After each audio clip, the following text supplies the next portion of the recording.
చెప్తారా? అయితే వీళ్ళకి ఏం చెప్పినంటే, వినబడుతుంది అందరికీ?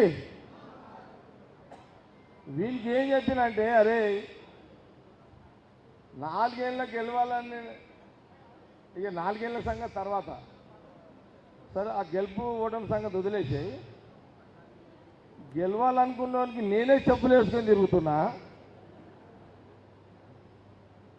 మొగోడు గెలవాలని నా పిల్లని చెప్పులు వేస్తలేదు.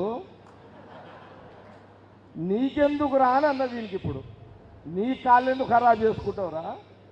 అర్థమైందా రా? గెలవాలనుకున్నా నేను చెప్పులు వేసుకొని తిరుగుతున్నా. మొగోడు గెలవాలని నా పెళ్ళాము చెప్పులు వేసు బంద్ చేయగలం ఆయనత టెంప్ట్ ఆయనతో అని చెప్పి. అర్థమైందా? వద్దు, చెప్పులు వేసుకో. ఏమైనా అయిందనుకో, మరి కరిచే కుచ్చుకపాయని కళారు చూడరా. నేను వస్తాను నీ దగ్గరికి, రానరా. వస్తా, దవాఖాన ఖర్చులు ఇస్తా, పోతా. ఖాళీ అయితే ఎవడు తెచ్చిస్తాడు? ఎవడేమైనా తెచ్చిస్తాడా? ఈ పాగల పనులు చేయకండి. అభిమానం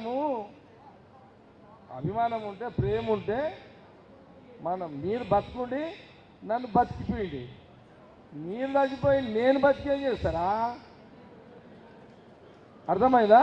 పో, చెప్పులు వేసుకురా. పోనాడు, పో పో నాడు.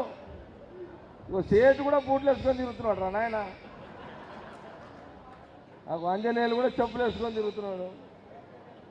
రైట్.